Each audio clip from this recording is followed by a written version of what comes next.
안녕하십니까, 문용렬입니다. 오늘은 여러분들과 함께 감성 능력을 우리 자녀들에게 어떻게 하면 키워줄 수 있는가 하는 그런 얘기를 한번 해볼까 합니다. 사람에게는 여러 가지 능력이 있는데 아마 가장 중요하게 생각하는 것이 건강하다라고 해서 신체 건강 능력이 있겠죠. 그것이 이제 사람 사는데 아주 중요한 능력인 것은 뭐 말할 나위가 없겠습니다. 두 번째로 우리가 중요하게 생각하는 능력이 그 지적인 능력, 즉 IQ 능력이라고 얘기를 할 수 있습니다. 이해하고 말하고 또 그 추리하고 계산하고 기억하고 이게 이제 지적인 능력이라고 볼 수가 있고요. 이제 오늘 제가 말씀드리려고 하는 세 번째 능력은 그 감성 능력입니다. 감성 능력하면 뭐 어려운 말 같지만 잘 참는 능력, 그죠? 잘 참는 능력. 이런 것들이 하나의 감성 능력이라고 볼 수 있습니다.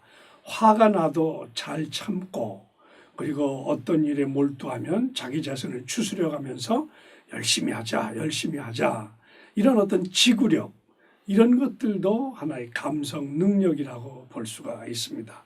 근데 오늘은 여러분들의 자녀가 잘 참느냐, 화가 나도 잘 참고 또 하기 싫은 일을 하면서도 이건 열심히 해야 되는 일이다라고 생각해서 하기 싫어도 열심히 하는 그런 능력에 관해서 좀 말씀을 드릴까 이렇게 생각을 합니다. 자, 감성 능력이 높은 사람하고 낮은 사람하고 어떤 차이가 있나 하는 얘기를 한번 해보겠습니다. 아주 유명한 실험이 하나 있는데요. 그 5-6살짜리 아이들에게 먹을 수 있는 그 마시멜로 같이 애들이 좋아하는 거 있죠. 이거를 이제 애들이 배고픈 상황에서 이거를 주고 자, 이게 너희들 배가 고프니까 이제 먹어라 하고 갖다 주면서 선생님이 어떤 단서를 붙이느냐 하면 지금 여기 가져온 게 많지 않으니까 다음에 한 10분, 15분 있다 새 거로 가져올 텐데 그때까지 기다렸다 먹는 사람은 2개씩을 먹어도 된다. 근데 다음에 올 때까지 못 참겠다 하는 사람은 지금 먹어도 되는데 하나만 먹어야 된다. 아이들 머릿속에 이제 들어가는 생각이 조금 참았다 먹으면 2개를 먹을 수 있고 지금 먹으면 1개뿐이 못 먹는다 하는 걸 알려줍니다. 그렇게 하고 아이들한테 자, 선생님이 또 과자 가지러 갈 테니까 너희들 먹고 싶은 사람 먹어. 또 기다렸다가 2개 먹고 싶은 사람 2개 기다려. 이렇게 얘기를 하고 선생님은 이제 좀 그 자리에서 벗어납니다. 그럼 그 있던 아이들이 고민들을 해요. 야, 나 지금 먹을까? 아니면 기다렸다 2개 먹을까? 하면 이상하게도요. 아이들이 다 막 먹을 것 같은데 한 반 정도는 먹어요. 난 지금 먹어야 된다고 먹는데 반 정도는 안 먹고 기다립니다.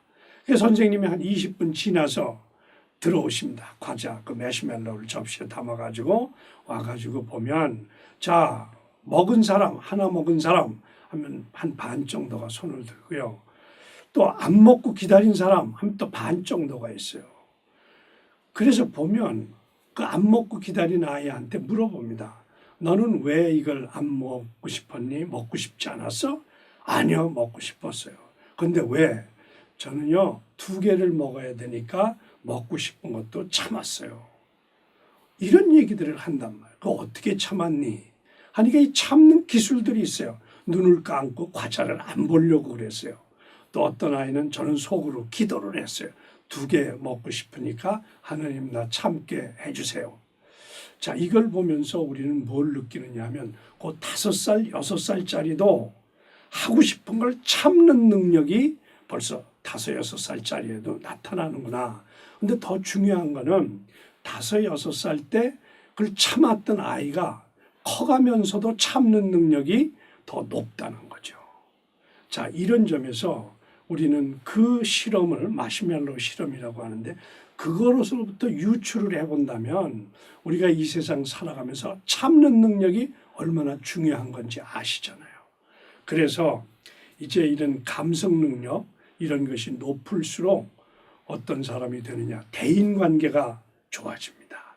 참으니까요. 양보하고 희생하고 고통스러워도 참는 능력이 있으니까 대인관계, 친구가 많아집니다. 두 번째로 이런 사람들은 자기 감정 관리를 잘합니다. 세 번째로 이런 사람들은 과제 집중도가 강합니다.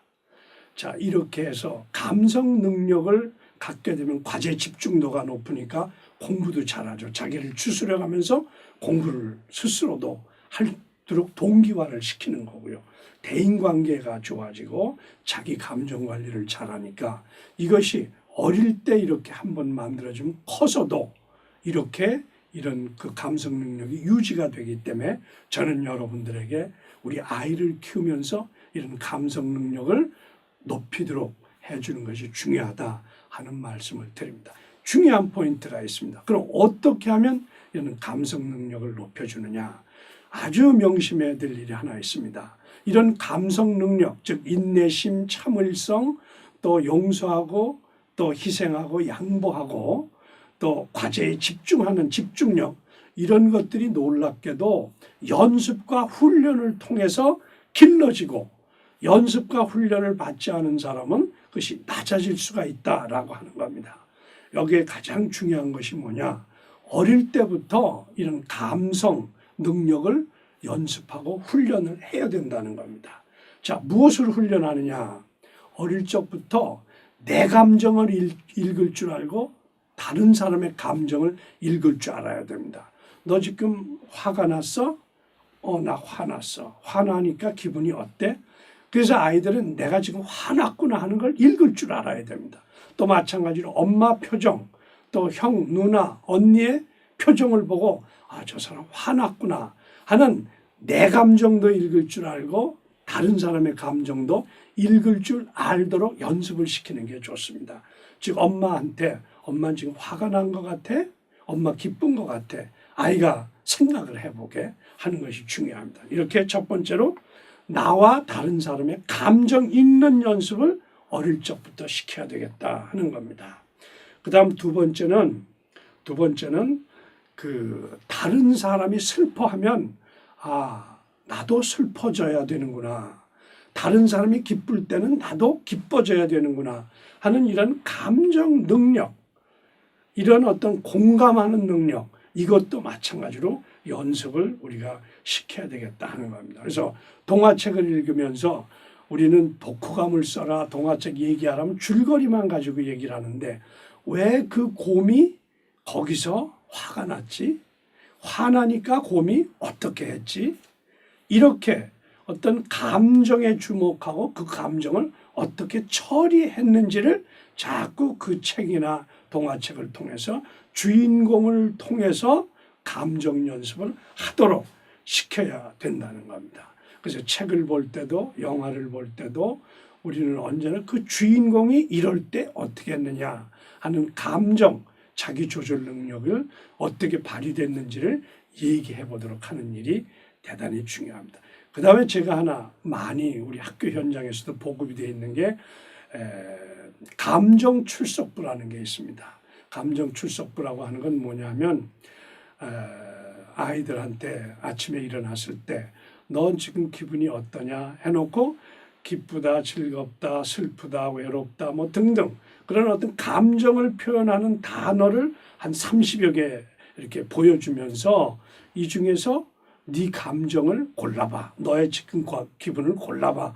이렇게 하는 것이 감정 출석부라고 합니다. 그래서 우리 현재 학교 현장에서도 아침에 출석을 부를 때 그 감정의 리스트를 아이들이 다 가지고 있습니다. 선생님이 김영철 이름을 부르면 네 대답을 하면서 저는 3번인데요. 좀 슬프다 하는 게 3번입니다. 저는 슬프다. 또 김순희 네 저는 7번인데요. 아주 기쁘다. 뭐 이런 기쁘다. 이런 식으로 표현을 하게 되어 있습니다. 그래서 집에서도 냉장고 위에다가 감정을 표시할 수 있는 단어를 여러 개 해놓고 오늘 이 기분은 지금 현재 어떠냐, 오늘 하루 종일 기분이 어떨 것 같으냐, 그 형용사를 고르게 하고 왜 그 형용사를 골랐는지를 설명해 보게 하면 엄마와 자녀 사이에서 감정을 주제로 한 그런 대화와 소통이 많이 이루어집니다. 이런 걸 통해서 우리는 내 감정을 읽고 다른 사람의 감정을 이해하고 그런 감정 상태에서는 어떻게 그 사람에게 해주는 것이 내가 예절을 바르는 것이고 그 사람을 기분 나쁘지 않게 하는 거냐 하는 생각을 하도록 유도해 보는 것이 중요합니다. 그래서 명심하실 것은 이 감정 능력, 감성 능력이라고 하는 것도 연습과 훈련 그리고 습관이 중요하다 하는 말씀이고, 여기서 엄마 아버지의 어떤 감성 능력이 아이들의 감성 능력하고 상당히 상관도가 깊다. 그 어머니 그리고 아버지들이 집 안에서 아이와 이런 감정 소통을 좀 자주 하시고, 아이를 보면서 너 기분이 어떠냐, 또 엄마도 내 기분은 이런데 오늘 나는 기분이 이러니까 이런 일을 해야 되겠구나, 뭐 이런 식으로 감정을 읽고 그 읽은 감정에 비추어서 어떻게 이 세상에 적응적으로 행동해야 되는지를 모범을 보여주시고 하면 우리 아이들의 감성 능력이 아주 키워질 수 있을 것이다. 이렇게 말씀드리고 싶습니다. 자, 이제 여러분들 이 감성 능력이 어떤 것이고 감성 능력이 높은 사람이 어떤 특징을 가지고 있다 하는 얘기를 이제 아셨을 겁니다. 이제 그럼 제가 좀 더 자세히 우리가 얘기하는 감성 능력이 이 학자들에 의해서 어떻게 세분화되고 어떤 구성 요소로 되어 있는지를 조금 말씀을 드릴게요. 5가지가 이 감성 능력을 구성하는 가장 중요한 핵심 능력인데요. 그 중에 첫째가 나와 다른 사람의 감정을 인지하고 이해하는 능력입니다. 나와 다른 사람의 감정을 이해한다는 게 뭘까요? 내가 지금 화가 났다라고 하는 걸 내가 알고 있어야 됩니다. 내가 화가 나 있으면서도 내가 화난지 모르는 사람도 있어요. 또 내 앞에 있는 사람이 지금 화가 났는지 기뻐하는 건지 우울한 건지 이거에 전혀 그 이해가 부족한 사람이 있습니다. 자, 보세요. 우리가 아이들한테 철이 들었다라고 얘기할 때가 언제입니까? 엄마가 어떠한 일로 슬퍼하고 엄마가 이런 그 기분이 아주 저조했는데 아이가 와가지고 엄마의 기분을 전혀 이해하지 못하는 아가 있으면 철없다 이럽니다. 그러나 어떤 아이가 어느 연령대가 되면 집에 엄마하고 들어왔는데 엄마의 반응을 보고 우리 엄마가 지금 기분이 좀 가라앉았구나. 이걸 딱 눈치를 채고 알아서 이렇게 조신하게 행동하는 아이가 있습니다. 이건 바로 그 아이가 엄마의 감정을 읽은 거거든요. 이제 다른 사람의 감정을 읽는 능력, 나 자신의 감정을 읽는 능력. 나 자신의 감정을 읽는다는 게 뭘까요? 내가 오늘 이상하게 기분이 안 좋아요. 이럴 때 내가 오늘 기분이 좀 저조하니까 학교 선생님이나 친구를 만날 때 조금 조심해야 되겠다. 내 감정을 읽으니까 다른 사람에 대해서 내가 어떤 그 조심을 해야 될지 하는 게 들어오잖아요. 그래서 감성 능력에서 가장 첫째가 뭐냐면 내 감정을 읽을 줄 알고 내 옆에 있는 사람들의 감정을 읽을 줄 아는 능력. 이게 아주 대단히 중요한 첫 번째 능력입니다.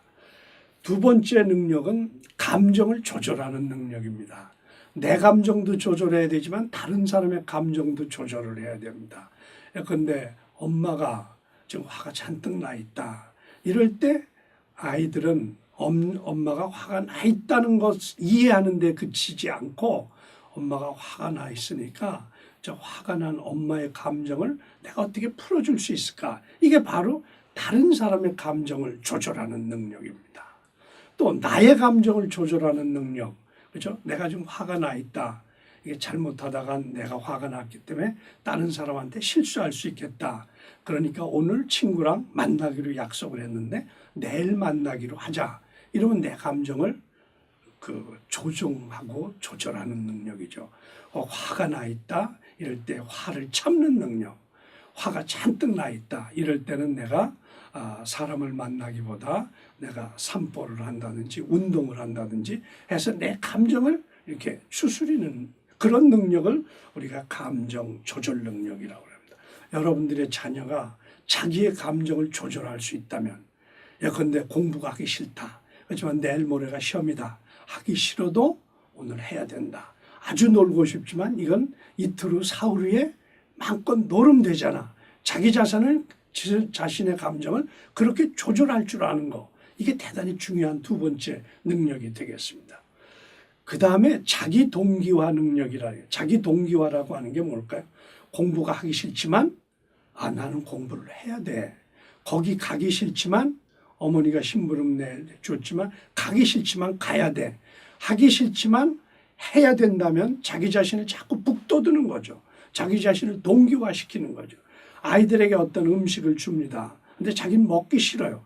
그렇지만 이거 먹어야 몸에 좋고 건강에도 좋고 이걸 먹어야 엄마한테 칭찬 듣는다. 그럼 자기 자신을 다독거리는 능력을 자기 동기화라고 합니다. 자기에게 동기를 준다는 거죠.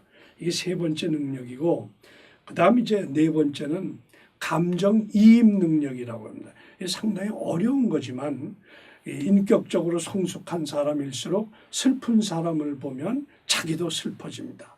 특히 어머니들이 자녀하고 했을 때 자녀가 아파서 끙끙대고 힘들어하면 엄마도 아파집니다. 이것이 이제 그 감성 능력의 어떤 최고 경지에 오른 거라고 볼 수 있죠. 옆에 친구가 아파서 되는데 웃음이 나오고 뭐 이것보다는 옆에 친구의 감정과 유사한 감정 상태를 유지할 수 있는 능력, 이런 것들이 그 아주 중요한 그 네 번째 능력이라고 얘기를 하죠. 일종의 감정이입이 되는 거죠. 그 하다못해 강아지가 아파가지고 끙끙대고 있으면 그 강아지 끙끙대는 모습에 나도 슬퍼지는 것, 이것이 대표적인 감정이입이고, 옆에 친구가 어려운 일을 당하면 같이 그 어려움에 대해서 공감해 주는 것, 이게 감정이입 능력입니다. 그 다음에 이제 다섯 번째가 그 감성 능력의 가장 중요한 것 중에 하나가 대인관계 기술입니다. 앞에 있는 네 가지를 바탕으로 해서 사람에게, 내 가까운 사람에게, 내 주변에 있는 사람에게 저 사람의 마음을 기쁘게 해주고 저 사람의 감정을 위로해주고 뭐 이렇게 되다 보니까 저 친구한테는 이렇게 해주면 저 친구가 기분이 좋고 저 친구가 어려움에 처했을 땐 이런 걸 해주면 기분이 좋더라 라고 하는 것이 누적이 되죠. 그래서 감성 능력이 높은 사람은 당연히 대인관계 기술과 능력이 좋아집니다. 즉 바로 저 사람은 이런 선물을 좋아한다. 저 친구가 아주 옆에 있는 자그마한 초등학교 짝꿍 친구지만 아무 선물이나 준다는 것보다 저 친구는 평소에 이러하니까 이런 선물을 좋아할 거야. 똑같은 그 생일 선물 조그만 걸 살 때도 걔의 감정을 읽어야 되니까 대인관계 기술이 증진이 되는 겁니다. 정서지능이, 즉 이 감성 능력이 높아도 대인관계 속에서 이게 발휘되지 않으면 이것이 그 큰 효과를 못 보죠. 그래서 이런 다른 사람의 감정을 읽어도 읽는 것에 부합한 만큼 대인관계의 능력이 발휘가 돼야 된다 하는 겁니다. 그래서 저는 조금 감성 능력을 구성하는 5가지 요소를 말씀드렸어요. 나와 다른 사람의 감정을 읽을 줄 안다. 나와 다른 사람의 감정을 조절할 줄 안다. 그 다음에 자기 감정을 동기화시킬 줄 안다. 공부가 하기 싫지만 해야 돼. 이게 동기화시키는 거거든요. 그 다음에 주변에 있는 사람들과 같은 감정을 갖는 능력이 있다. 저 사람이 슬프면 나도 같이 슬퍼지고 저 사람이 기쁘면 같이 기뻐지고, 감정이입의 대표적인 예가 어머니들입니다. 자기 자녀가 아프면 자기도 아파지고 자기 자녀에 좋은 일이 있으면 뛸 듯이 자기도 기뻐지고, 아마 친구 사이에서 이런 감정이입 능력이 일어나면 그 친구는 아마 둘도 없는 친구가 될 겁니다. 따라서 감성 능력의 가장 중요한 그 마지막 요소가 대인관계 기술, 대인관계 속에서 이런 감성 능력이 발휘가 돼야 이것이 감성 능력이 높은 사람이다. 이렇게 얘기를 할 수 있다 하는 겁니다. 자, 이제 강의의 마지막 부분에 저희가 도달을 했습니다.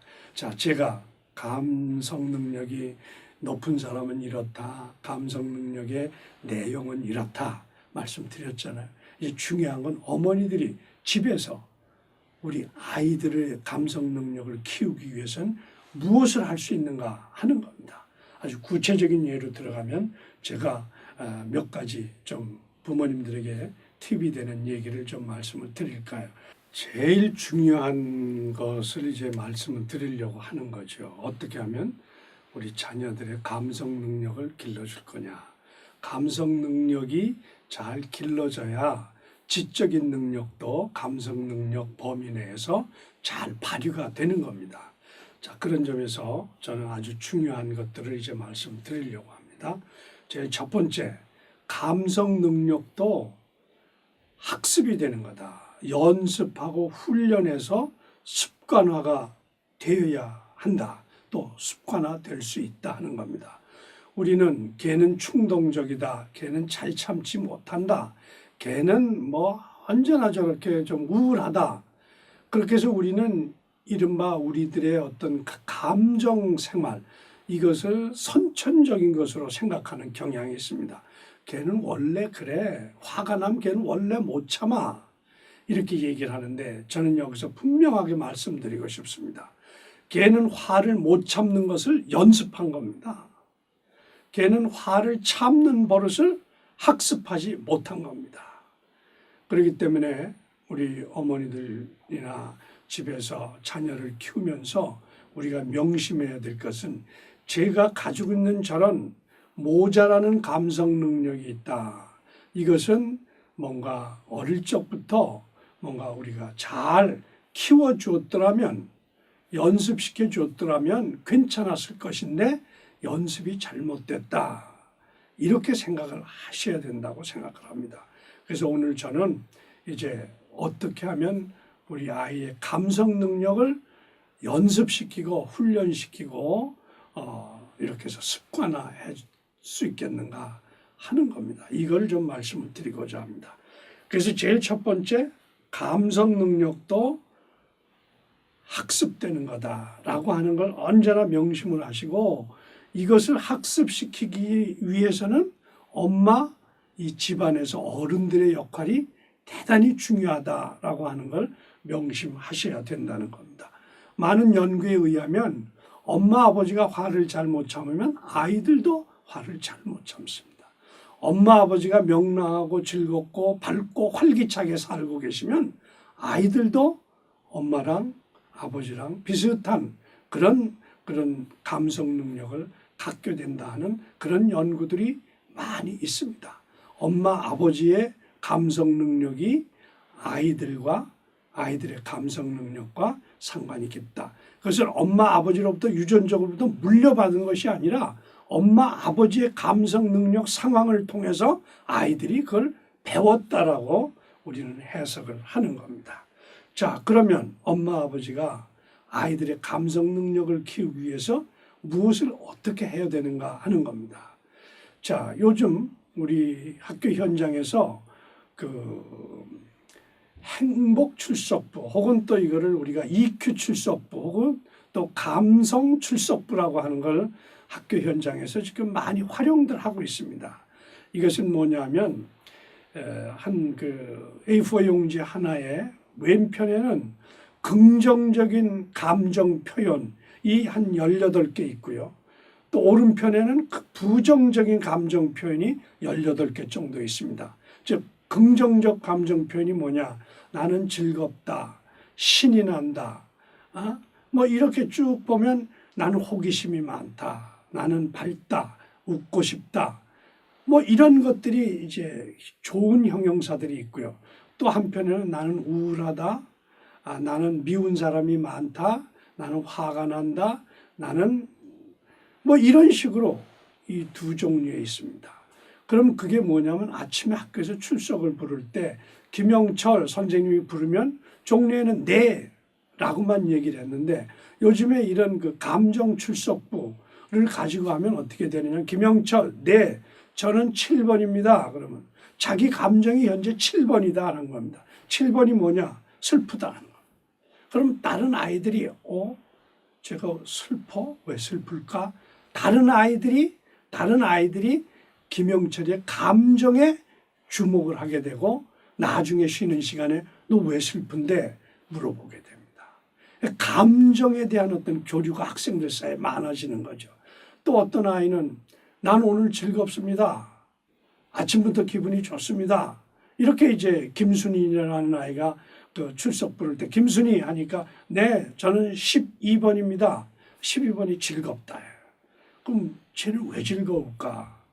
이렇게 돼서 아까 얘기한 대로 그 학생들로 하여금 내 감정을 읽을 줄 알고 또 다른 사람의 감정에 관심을 갖고 호응해주는 이런 능력을 키우기 위해서 학교 현장에서는 지금 EQ 출석부, 감정 출석부라고 하는 것을 하고 있는 것이 있습니다.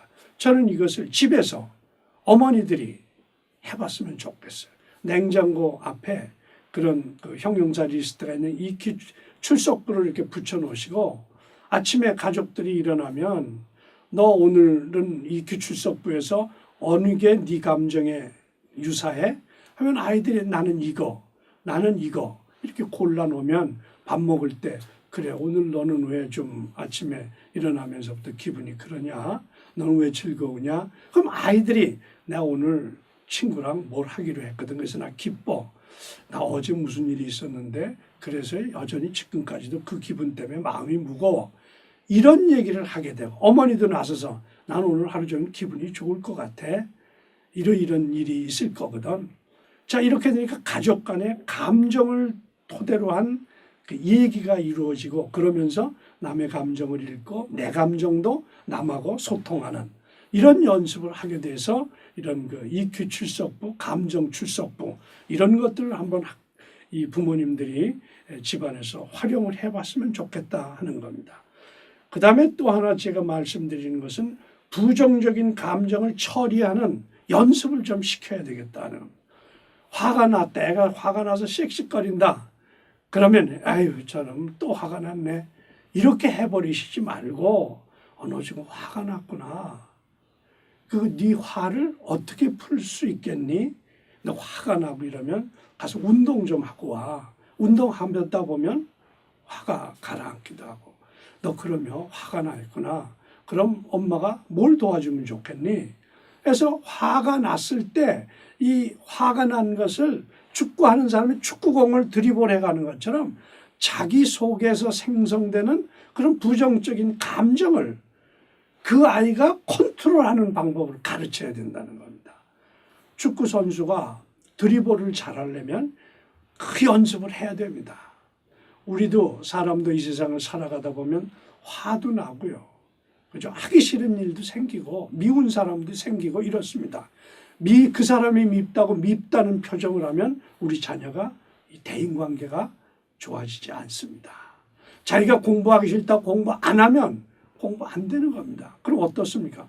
네가 공부하기 싫은 마음이 생길 때 그 마음을 이렇게 컨트롤해 가라. 네가 화가 나 있다. 그래서 그 화가 나가지고 어쩔 줄 모르겠다. 이럴 때 이 화를 축구공이라고 생각하자. 그럼 이 공을 어떻게 몰고 가면 나도 좋고 주변 사람도 좋겠는가. 잘 생각해 보십시오. 화가 났을 때 이 화 처리를 잘못해가지고 폐가 망신하는 사람도 많이 있습니다. 바로 화가 났을 때 이 화라고 하는 축구공을 잘 몰고 가는 사람이 있고 이 화라는 공을 잘 처리하지 못하는 사람도 있습니다. 여러분의 자녀가 어떤 사람이 됐으면 좋겠습니까? 화가 나고 질투가 나고 뭐 우울증이 생기고 열등감이 생기고 이럴 때 그런 열등감, 우울증 이런 것들을 잘 드리블할 수 있는 능력을 누가 가르쳐야 돼요? 부모님들이 가르쳐 주셔야 됩니다. 그 다음에 또 하나 아주 중요한 것은 아이들이 책을 많이 읽습니다. 위인들도 많이 있습니다. 에브라함 링컨이 여러 가지 시련을 참 많이 겪습니다. 이 시련 겪을 때 이 시련이 바로 그 사람을 슬프게도 만들고 열등감에 생기기도 하고 열등감을 만들기도 하고 그 사람을 좌절하게도 합니다. 이럴 때 그런 좌절을 책 속의 주인공은 어떻게 그걸 겪어냈는지 이런 것들을 얘기를 하고 아이들이 읽어내게 해야 된다는 거죠. 우리는 책을 읽고 줄거리를 써내라 이렇게 합니다. 그런 독후감은 사실은 지루하기만 합니다. 거기에 주인공이 있지. 주인공이 이러이러할 때 그때 그 주인공이 그러한 마음에 그런 부정적인 마음을 어떻게 드리블 했지 하는 것들을 한 사례를 통해서 영화 속의 사례를 통해서 아이들이 그걸 체득할 수 있도록 이렇게 대화를 나누고 하는 일이 대단히 중요합니다. 그 다음에 이제 가장 중요한 것은 아까 말씀드린 것처럼 감정을 처리하고 성숙하게 행동하는 것은 바로 주변에 있는 친구로부터 또 부모 형제로부터 부모님으로부터 배운다 하는 것입니다. 특히 아버지들이 말이죠. 집안에서 버럭 화를 내는 것 이것은 본인이 버럭 화를 내는 것 그것에 그치지 않고 여러분들이 키우는 그 자녀도 언젠가는 아버지 닮아서 버럭 화를 내는 일이 생길 거다라고 하는 생각을 하셔야 됩니다. 그렇기 때문에 특히 어린 자녀를 키우는 부모님들은 아이들 앞에서 자기 어떤 감정의 이 컨트롤, 감정의 조절 이것들을 하셔야 된다고 생각을 합니다.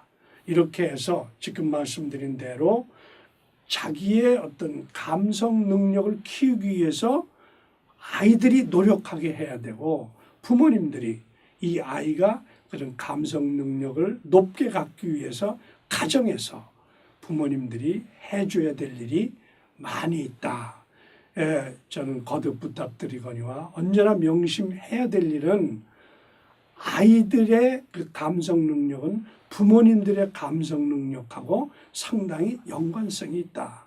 많은 분들이 우리 아이가 그 집중력이 좀 높아졌으면 좋겠다 이렇게 생각을 합니다. 엄마 아버지도 책을 읽다가 이거 뭐 재미없는데 또 TV 영화 보다가 이거 재미없는데 이러시질 말고 이럴 때에도 재미없지만 한번 보기 시작한 거니 끝까지 봐야 되겠다.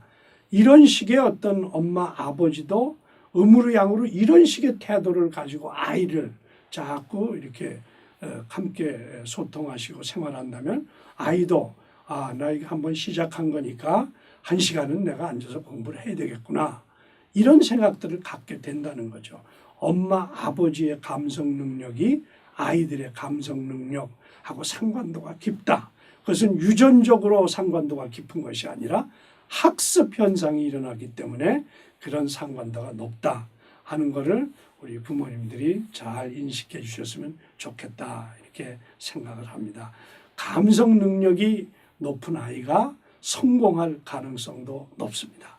감성 능력이 높은 아이가 지구력과 인내심을 가지고 자기 감정을 컨트롤하면서 공부에 집중할 수 있는 능력도 높다. 그래서 감성 능력이 높은 아이가 공부를 잘할 수 있다. 이렇게 말씀을 드리고 싶습니다. 감사합니다.